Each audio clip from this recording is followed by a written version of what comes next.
Alrighty, good morning. I'm not terribly fond of this lighting this morning. or my hair, or just... It's the funny thing about like framing and all these things is like it's...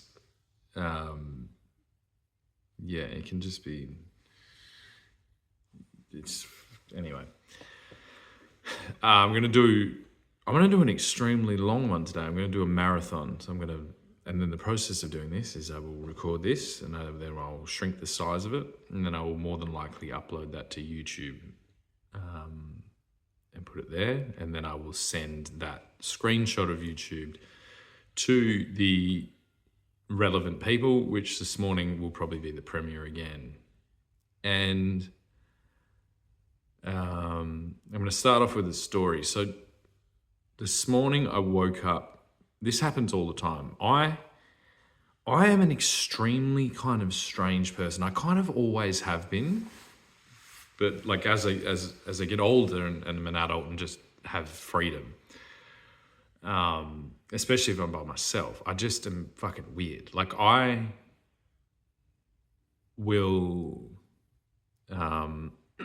always go to sleep with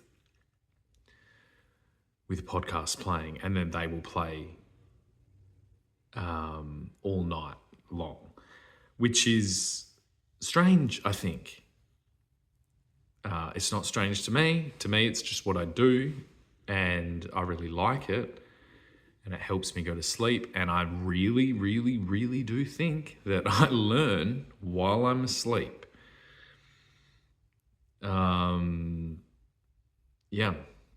It's something I remember doing it as a child. I would keep the radio going, and I'd always get in trouble, or I'd keep the same songs going. I've always done it. I've always listened to things while I was asleep. And quite often what will happen, I think everyone will have had this phenomenon happen at some time or another, where they wake having a dream about what was going on. I seem to, the amount of times, this happens very frequently, and it happened this morning, and that's what I'm going to talk about. I wake up as the conversation's going with my own dialogue, not dialogue, my own offshoot to what they're talking about on the podcast. And it's like I'm colouring in this picture. This is the way I'm going to describe it. So look, I think at any stage now, I can go anywhere to some fuckhead with and maybe I should just learn to be less coarse. Like maybe I shouldn't call them fuckheads. Maybe I should be like, oh yeah, I suppose you've got some type of contribution to society. But I'm pretty sure I can go anywhere now to get some, like, maybe just put a little bit of defense down and a little bit of charm away, and be 100% diagnosed with autism or something like that, which I just think is fucking stupid. Although maybe it isn't, because I don't know. Like, and then we've got a really big fucking problem, because what it seems like, it's like I exist in this black hole of supposed disability, because, and the funniest thing is, like, I don't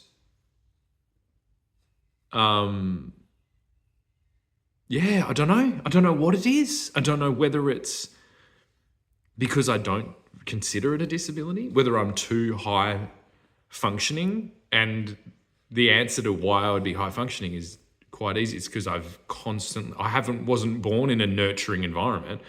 I was born in the real world, and I was thrust in the real world. I couldn't get away with stuff. Like, I have to actively regulate my self.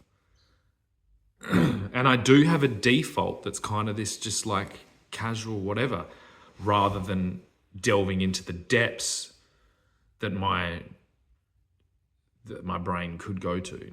And do you know what made me fucking realize this? Give me a second, I'm going to get my coffee.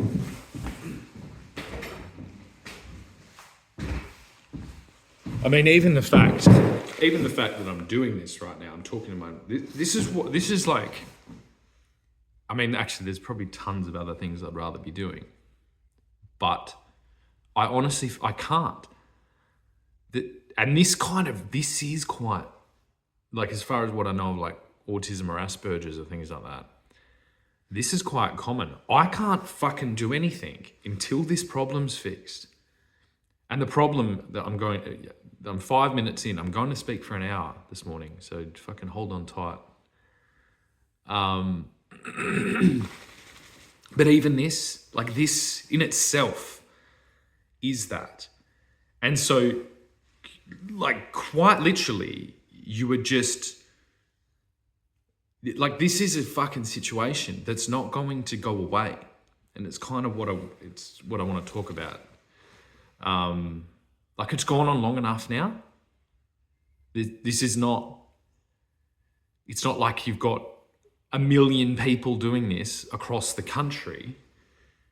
I'm sure AFP or fucking state police or the fucking normal police or the whatever.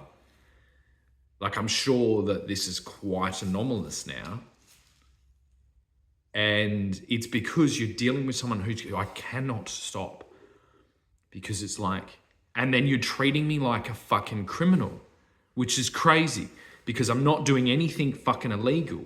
I'm not doing anything criminal. In fact, I'm doing the opposite. I'm actually trying to work out what we're all going to do in this next step.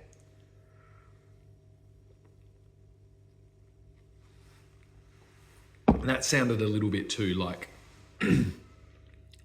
controlling.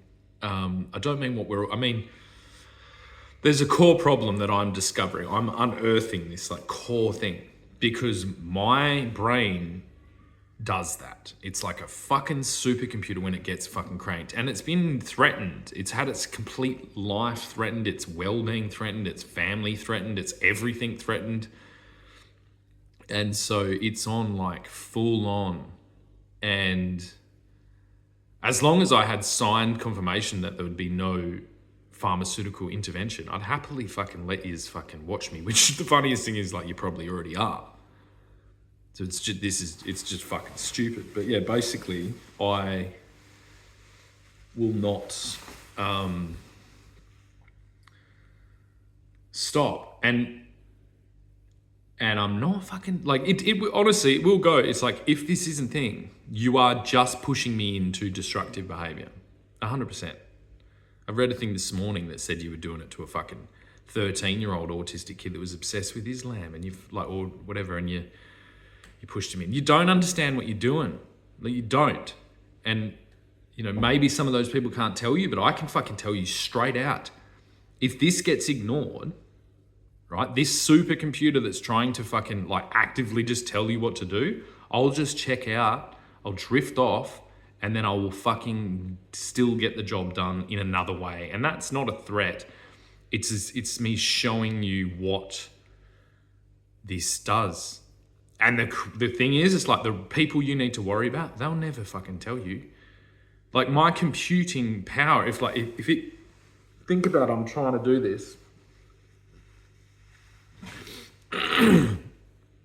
I have children and things like that. I'm trying to protect this like bigger thing. If you get certain individuals that don't have that, and they don't have like, or they haven't had like kind of good social interactions and things like, they'll do it completely non-emotionally. And they will never let you know. Me letting you know is comes from the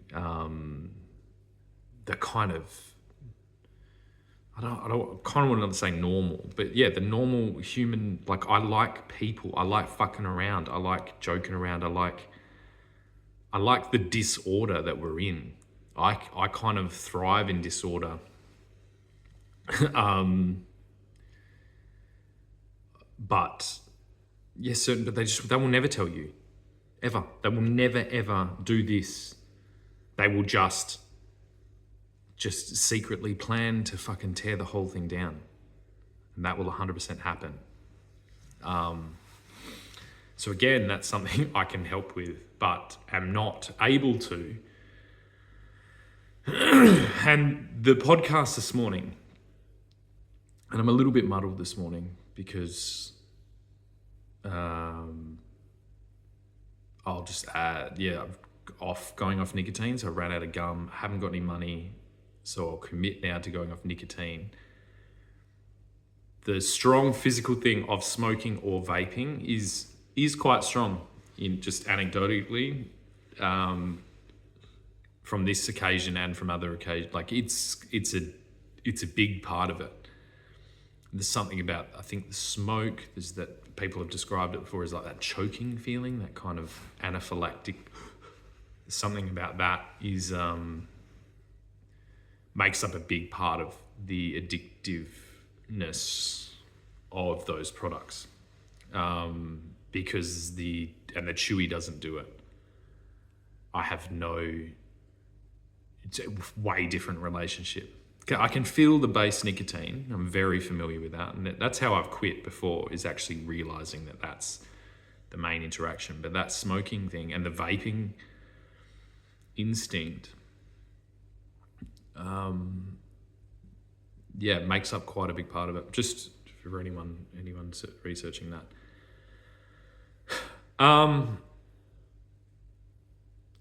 The podcast this morning was about failure. And this is what happens. I woke up listening to this, and it was David Duchovny, which is a little bit funny as well. It's X-Files. And take that with a grain of salt, but that's, some stuff works like that. Coincidences are kind of in my experience, it's not uncommon. And from a position of unknowing, it's funny. It's like, I have the thing sometimes I'm like, oh, they all know and they're all part of this big thing. And then sometimes I just think they're not. They could all just be like me and just getting on with it. And that's where you can see it's hard for someone experiencing these things just kind of left in a fucking closet somewhere. And anyway, I'll try and stay on track. So that was about failure. And what I realized is that we actually, as Australia, with our history, with our background, and this would track all the way back, not even Australia, not the British Empire, not the Roman Empire, not the Greeks, not the Egyptian. Like this thing that we've been doing, it succeeds by not allowing failure. And like I understand the importance of that. I have a huge helping of that in my personality, in the way I've acted on the world. As you can see, I'm doing that in my defense of what I am standing up for. I am in that mode.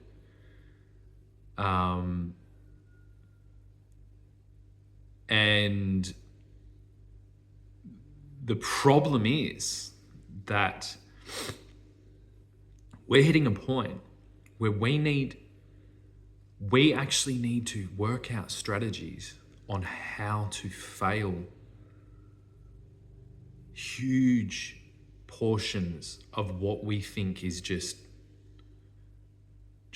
there, just part of humanity in 2024. And we don't know how to. We do not. So we need to, like, what do they call it when they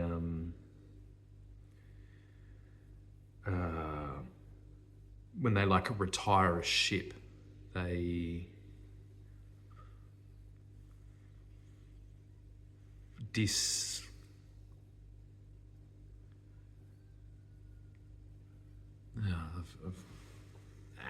it's right there.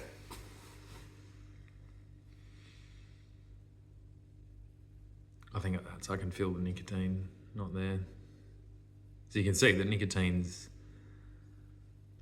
fills the same role in my brain as any other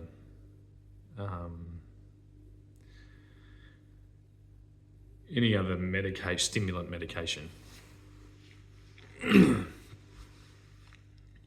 And I'm interested once that goes, whether there's another capacity that comes. And that could be the whole thing. See, that's how I would feel. I'm like trying to support nicotine, but I might give this 3 weeks and I might be like thinking so much more clearly that I finally crack it and go, here we da-da-da-da-da. And so this is what I'm talking about. We as a civilization, we know how to expand and then defend. And I believe we're defending, even in this, if we're harassing a 14-year-old autistic child, and you're definitely harassing me. You're harassing me by just not giving me an answer. There is no justification behind that.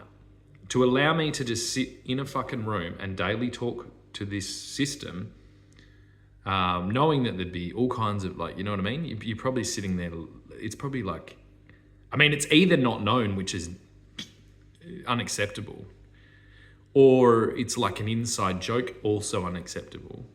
And all these things I know. I'm not fucking naive. I know how these systems work, but I have a job to do.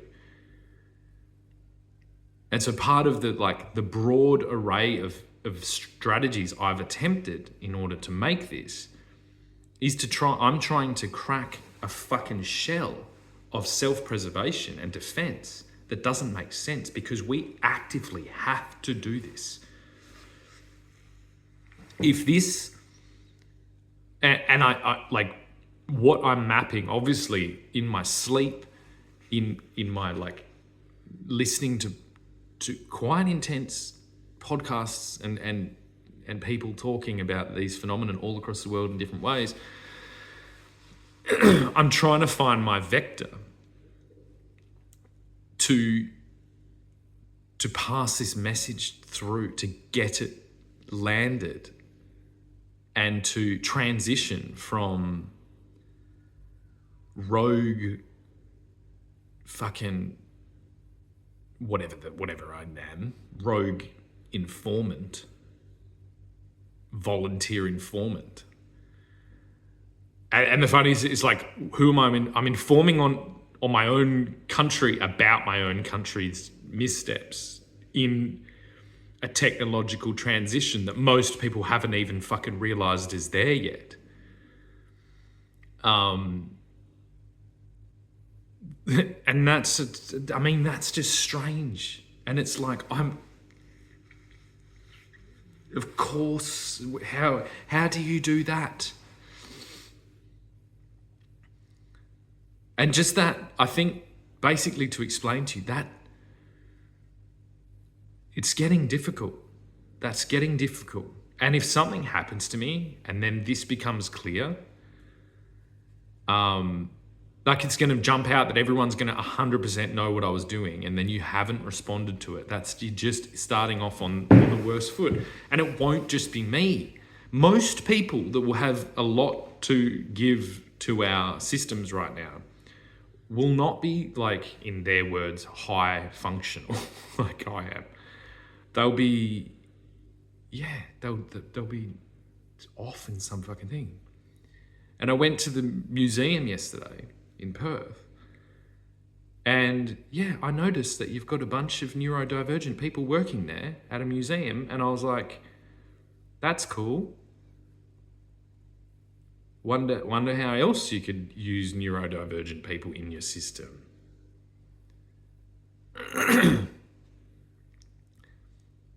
And we had a girl, and this, I don't even know how to address this politically correctly, so I'll just try. A girl that was kind of clearly, even that will be labelled as discrimination, because I could see that she was autistic. It's no, fucking, come on. I don't see it in a negative way, but this girl was clearly kind of autistic. I saw it because I was like, oh, this girl has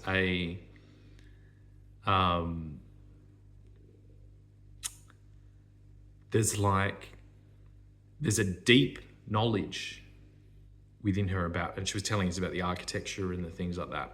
A deep knowledge that goes deeper than most general conversation, even if they are working for a place and trying to tell you something.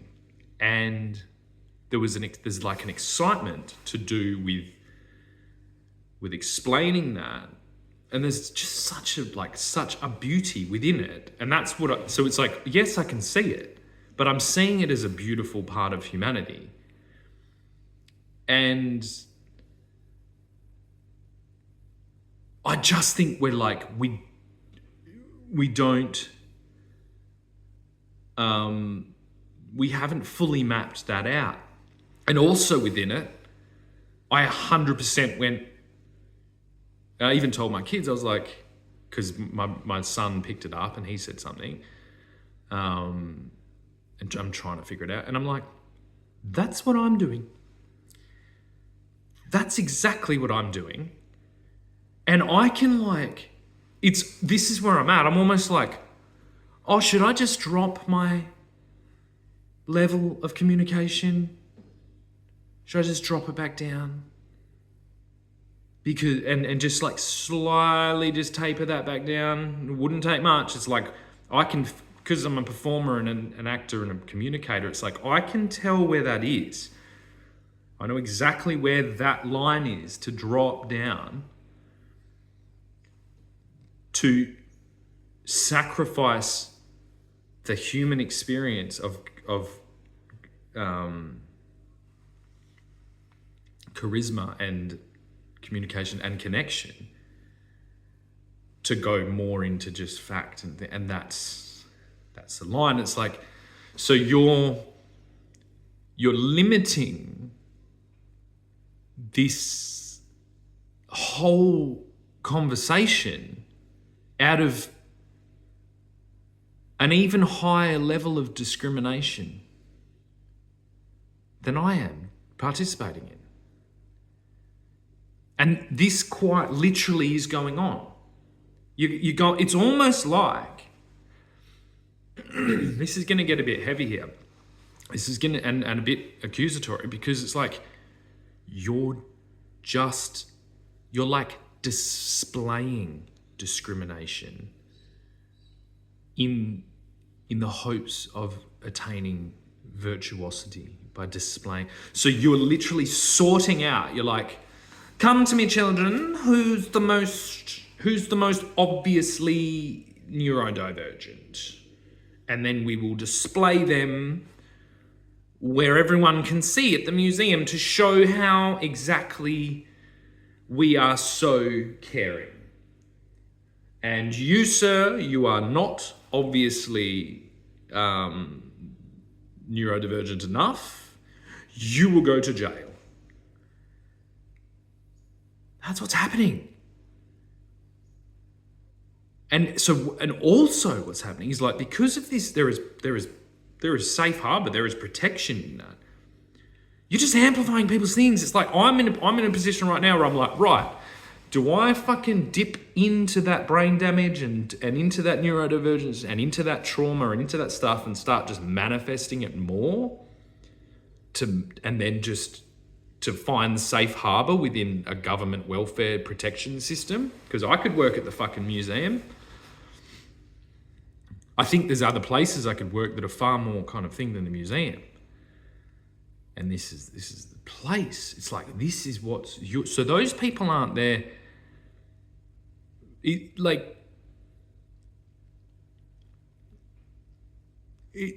like a zoo. Like a zoo. And it's the same with all the gender stuff. It's like you're displaying them like fucking zoo animals. And you're fucking with them. Like holding them up like, oh, look what we've discovered. We've discovered a trans bird and we've clipped its wings so that it stays in the trans thing, and we've given it hormones so that it stays in that confusion that would have only been temporary, but we're keeping it well in there. And it's like, this is fucking happening, okay? And we need, like the podcast was about failure. We need to fucking find failure. We need to fucking like go, whoa. And we need to start like kind of having a conversation about, hey, humanity got this technology, which like, let's get real. It's like, did we come up with this technology or did we find this technology and try and fucking use it? And did it fucking hurt us? Because that's what fucking dangerous technology does if we don't understand it. My personal fucking interaction with the overall universe over the last 4 years would make me believe that we found this fucking technology and we tried to use it. And what we're trying to do is we're trying to control it. And it has inbuilt shit in it that connects with us because these things that left it for us, they're us. So it's already built in every interaction with this. We already know our fucking like bodies, our DNA knows the finish line. So if you try and fuck with it, we know and we have a fucking response to it. And this is the world I live in. It's the way almost everything in nature works. It has a finished point. The story that we're being told is that we're discovering and we're advancing down this, almost like we're walking down this dark fucking tunnel.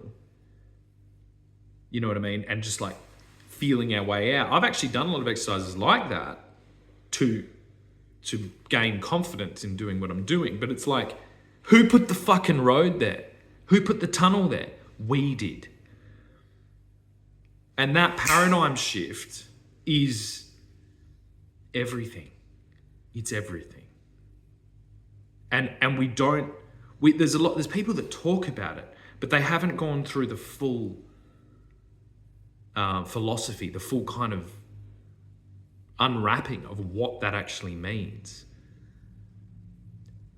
And this is where I'm saying, like, time and our like just absolute conformity to our own keepers of time inventions, to the clocks and to the time, and now our phones that have crazy time, even things like a day.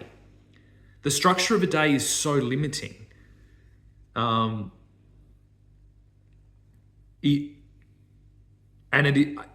theory is that it is so starkly different to how we experience time in the past, which even that is a fucking weird phrase to think, and in the future. And so we have our past and our future right now trying to fucking assist us in every way. And one of the phenomenons that I've anecdotally noticed very, very frequently, that kind of really jumps out to me about this is there is a intimate connection between space and time. And instantly when I say that, most physicists, most astrophysicists, most high intellectuals, okay, we go space and we go time, and then we instantly go to fucking outer space and the galaxy, okay? Now, this, I think, is intellectual abstraction, intellectual insanity in a way. I think it's our instinct to conquer, and it's so we've gone further. We keep looking further. But I don't think that's where all our innovation is going to come from. I think it comes from understanding that our structures of time, we are our creations, we invented them. And our concept of space, measurement, two inventions that we invented. So we are like reverse constraining. If you think you build your own prison, you build your own cage with a structure that keeps you in. Those two structures, our concept of time and our concept of space, have like reversed entrapped us by expanding those two things to numbers that we can't understand, to numbers that we can't be in contact with. And this is what the quantum theory is kind of, I believe, showing. Because that's, if you think that's the reverse, we went to the quantum, that's the reverse of outer space. So our first instinct was to conquer as much space. And then certain individuals who were more patient started looking at the smaller space. And what I do is I look at consistent space and very subtly, this is the most subtle level of perception I think we have, very subtly look for things that don't make sense according to our current perception of where we are. There are, and I think this is what individuals were doing when we had places of worship. I think those places of worship are like checkpoints for time and space. So the space is confined. If you're in a temple, whether it be outside or inside, or whether it's just a standing stone, or whether it's a tree, doesn't matter. We've always had these like symbolic places. And then we have a connection with time, quite often to do with eclipses. And we've explained this as though we're keeping an eye on astronomy out of some, like, because we're putting our perception about like our external conquest of space into that framework. My theory is that that was our clock, the space. It wasn't anything to do with keeping it, like with understanding what's going on out there, because I believe we actually just kind of accepted that we weren't going to be able to do that. You know what I mean? It's like people jump and then, you know, or jump off a thing or tramp anything or a swing and they're like, nah, no fucking way. Like, so everyone was just like, no fucking way, but we can use that as a clock. And I think all the practices of science and understanding where we were took place in going, and this is why it became so accurate and why we started mapping out these different, say the Mayans with their long count, was people that could tap into this sensitivity that all things were actually taking place in the same time. So there was this like, and then I think there's points. Like I think the year is a point, and I mapped this out for 2 years. There's like this constant like thing, but it's slightly different. It makes me instantly think of a spiral, because it's like if you have a spiral and you're constantly spiraling out and then expanding it, so you're at the same point in time, you get the same view, but it's different. And it's almost like you're looking over, if you could imagine that, you'll be looking over this line of that point and where you were and what you were doing in that point. And I actually think we have access to all the points in that. But there's something about the timing, the exact timing, that that lines up very, very high definition. So we get really, really accurate information. And I think this is like what I'm noticing now. My entire life, this is just an example from a day ago. I, in my opinion, predicted the Maui fires extremely accurately.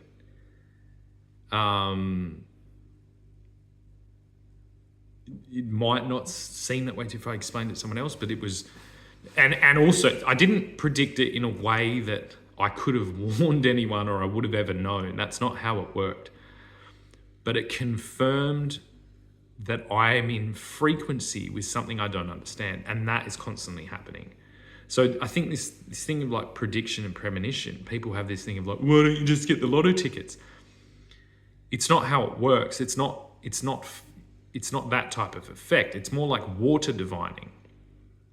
And so what I can do is I can constantly act within, the daily day, and then there's that as this kind of third or fourth navigational aid to see where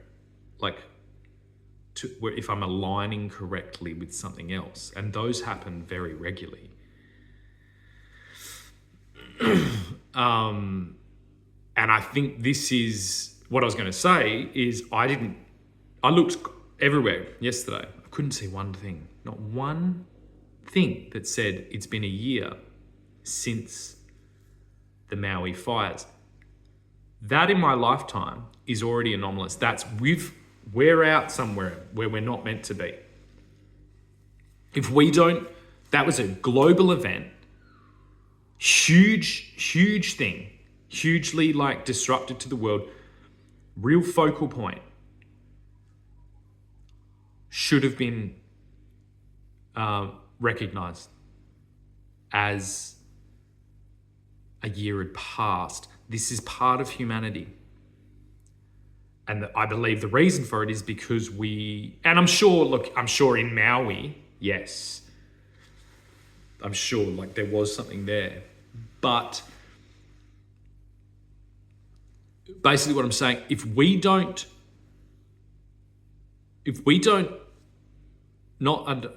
mark these really kind of large events at their anniversaries and reflect back on them,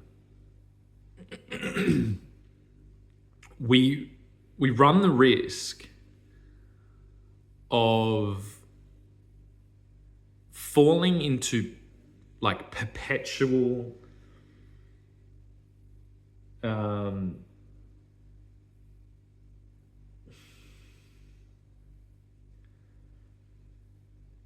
I'm seeing perpetual falling of humanity. And I think there's actually quite a few indicators that this is where we're at. And so this is why it's you have to start listening to me right now. You really do. I'm not going to accept this for much longer. I need to have conversations. I can really see some things coming. And whichever level if you want to discuss them scientifically, I'll discuss them scientifically. If you want to discuss them psychologically, I'll discuss them that way. If you want to discuss them in a faith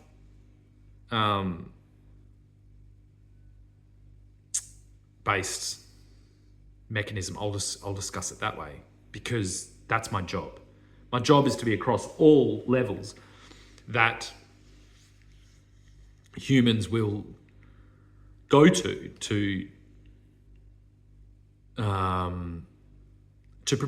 prepare and protect themselves for what's going on.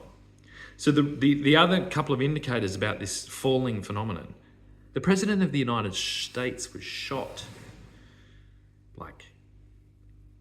3-4 weeks ago.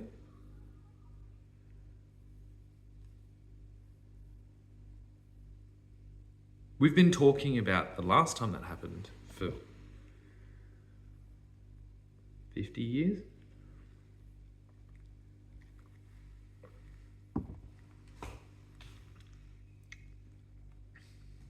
Someone is preventing someone or something. And I think it's denial. I think this vaccine situation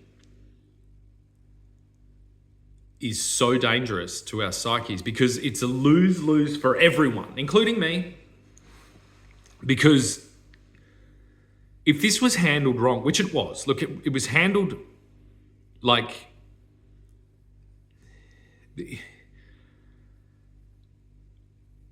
the way that happened was like giving a toddler a fucking machine gun in a shopping centre filled with other toddlers with machine guns. That's what it was.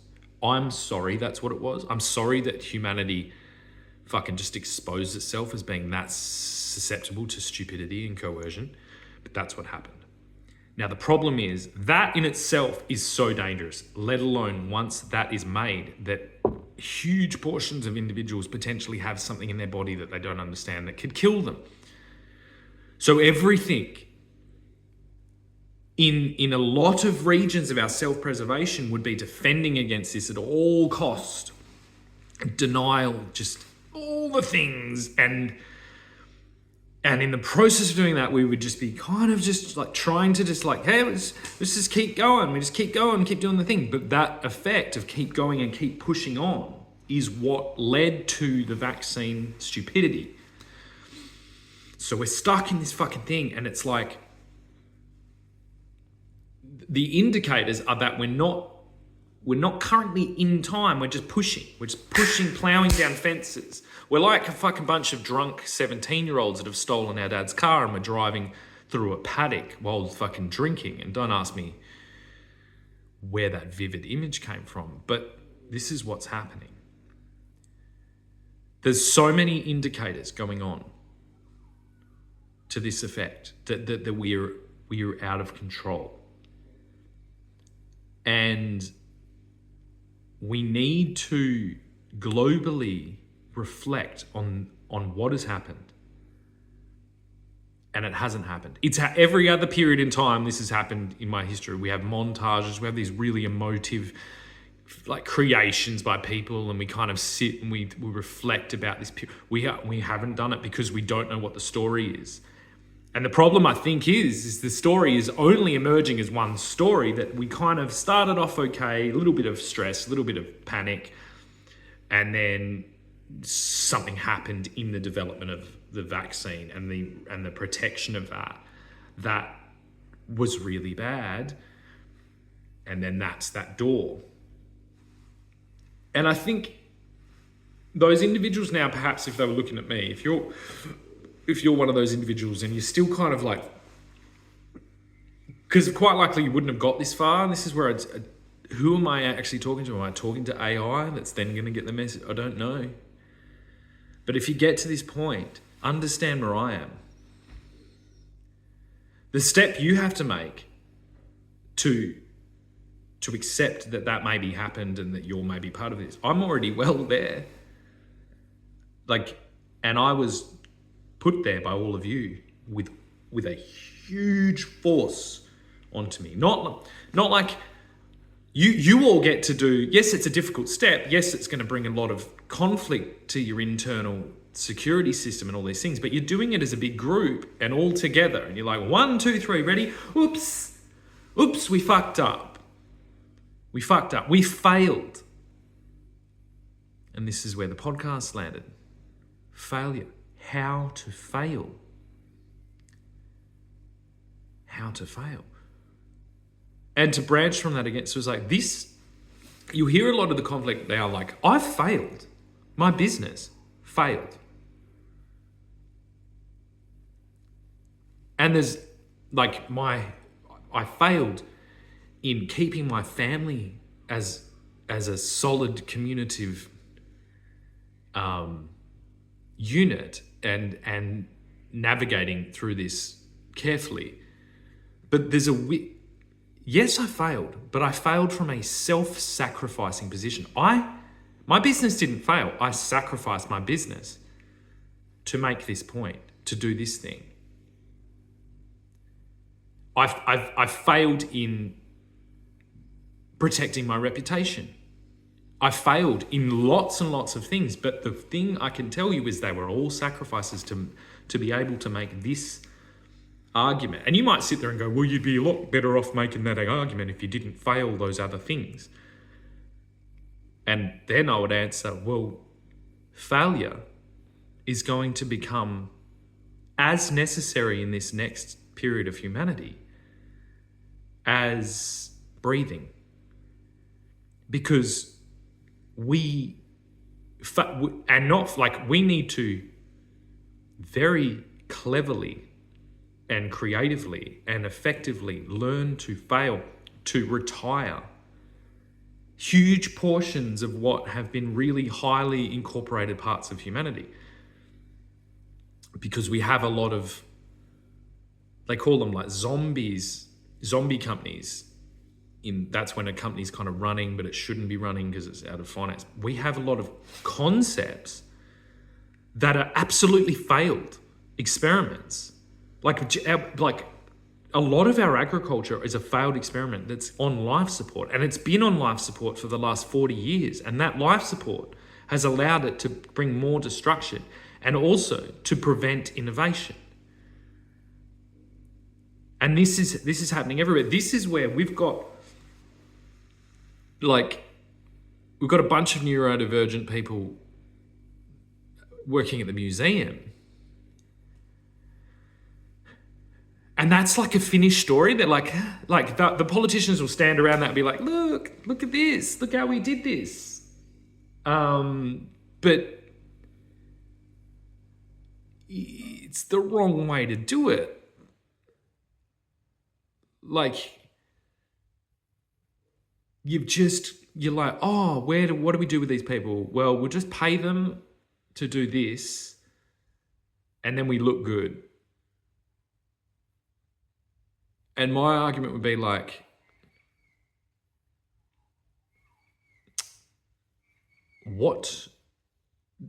do you think, draw me that picture of neurodivergency, because what we seem to have a handful of neurodivergent people shaping the entire reality of our world right now. And it's almost like an X-Men cartoon. It's like,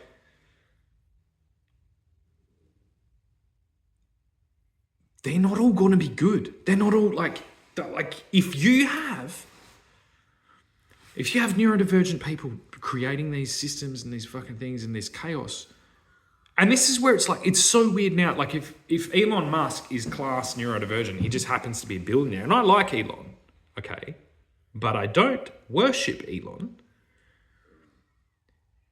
Then it's a bit like you've got like superheroes out there, and the only people that are going to be able to fucking counter that are people that have their own set of things. And then you're disregarding anyone that doesn't have success, but success is the opposite. If you're successful in this system, it means you are not learning to fail. You are not engineering failure in. And actually, Elon will explain this. He explains this when people say about the rockets crashing, and they're like, oh, was this a failure? And he's like, yeah, well, failure is part of it. You have to fail to be able to learn to do it. And it's like, this is what we're not doing in the larger systems. We're propping up and maintaining thousands and thousands of dead, not just companies, but dead industries, things that need to be completely finished. We need to be like, well, we're not doing that anymore. Some of the crazy things are like public education. Huge portions of public education are obsolete. And we're stuck in an argument where we need the daycare service, and we do need the encouragement towards education. But that's really destabilizing to huge portions of our society, just in employment and fucking the whole thing. And it's like, you can't just let it go to chaos. And this is where we need failure engineers to design carefully demolition of parts of our system. And think about this, the example of this, I want to talk about 9/11, but I won't. I'll talk about when buildings are demolished because they no longer fit, or they're either not safe or whatever. So we demolish buildings using explosives. And that skill set is an incredibly, you know what I mean? They have to be incredibly careful because these buildings are surrounded by other buildings that you can damage. And so we've developed this thing of being able to demolish buildings into their own footprint. This is what we need in a lot of our systems, including government systems. And you can understand that this is a difficult thing to approach because I'm talking about demolishing buildings. And there's another way that people do that, and they do that with bombs. And so you can see where this is an incredibly difficult discussion to have, especially if that discussion is one-sided and it's assumed that you're being a destructive thing and you've already been put in jail.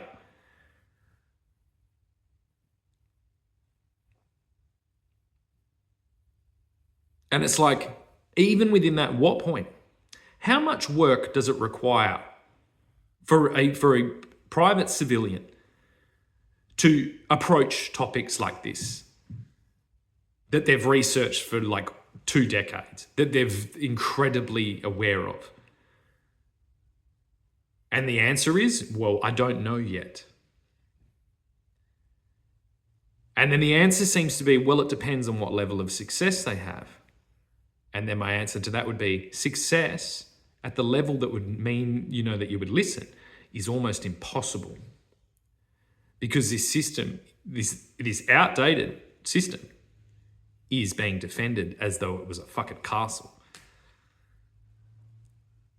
And so, like, where does this... And it will just deregulate. Like, I probably will... I have like a split urge. I'll be completely honest. I'm like, I thought about it last night. I'm like, do I go and be an environmental lawyer?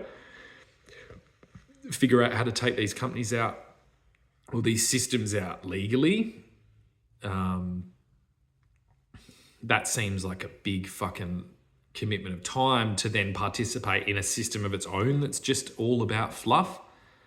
So I quite like the idea. Like, I'm like, yeah, I could do that. And that could, whatever. But I think the problem is worse than that. So then I go to things like, well, then I could be like a mercenary, a contractor that just takes out industries or companies with sabotage, with legal sabotage. And then I have to find out, well, what is legally permitted as sabotage? This is kind of the Sea Shepherd approach. Take funding from private individuals or from competing corporations to legally take out and expose sections of our business world or government world that need to be demolished. Decommissioned is the word I was thinking about, but the ship. And I'll finish here because I've got 8 minutes left. And remember, this has been directly addressed to the Premier because he's my closest representative. And I do just kind of think it's like, there's a lot of you don't know, a lot of fear, maybe a lot of uncertainty. It's like, just grow a set of fucking balls and invite me somewhere and have a conversation with me. Put me through a metal detector if you want, or do whatever you feel you need to do to feel safe around a fucking person that has never done anything to hurt anyone except expose incompetence. But like, a little bit like, so one of the hardest things I have right now in front of me, my business was firebombed by my ex-partner, someone who I looked after for 15 years.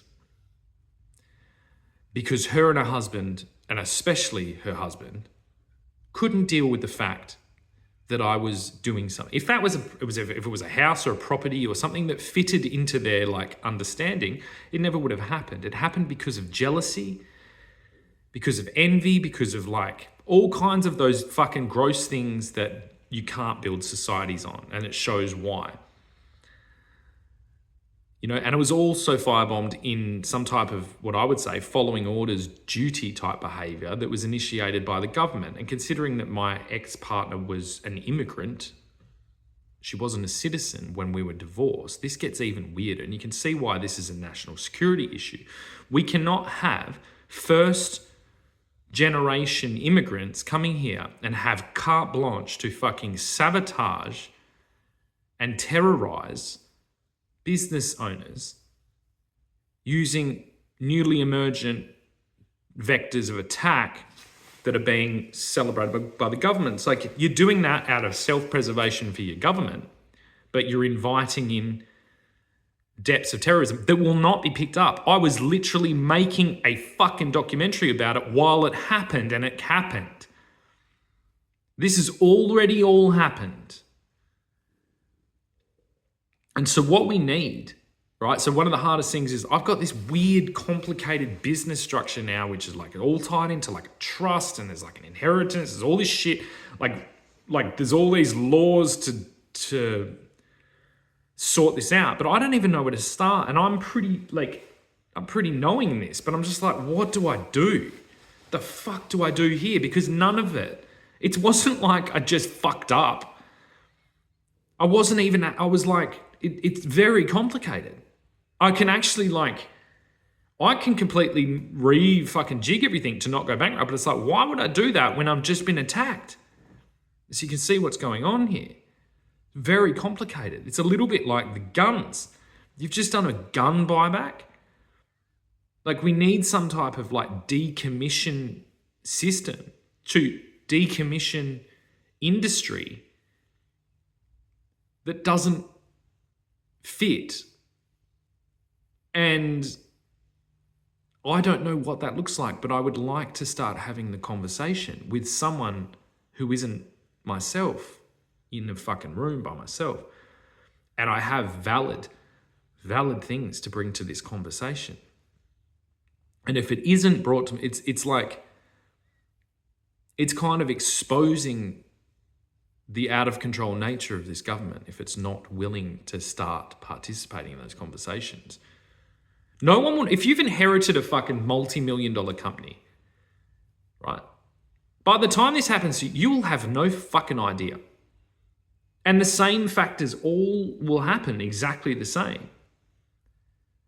And so the fact that my business was small, it was in R&D, it's like, I knew what was going on and this happened. I was small and nimble and all this stuff, and it still happened. These giant companies with fucking interconnected employees, all this shit, it's like they're fucking sitting ducks. They'll be taken out like that. And that's sitting there. And we're not discussing it. And we need to start concreting in direction that the overall country's going in. Otherwise we're just, the only businesses that operate are kind of just these extractive things of theft. And it's like, that's not really what I like. I don't like building them. I can just build legal scams. And that's all I see. The only companies surviving right now are just legal scams.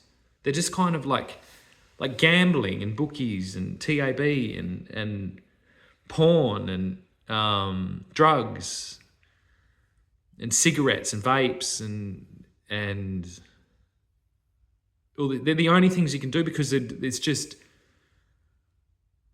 the system is lost. So it's not going anywhere. So it's stalled out, and then it's just being picked to death by vultures. That's what's happening. And so we need strategies to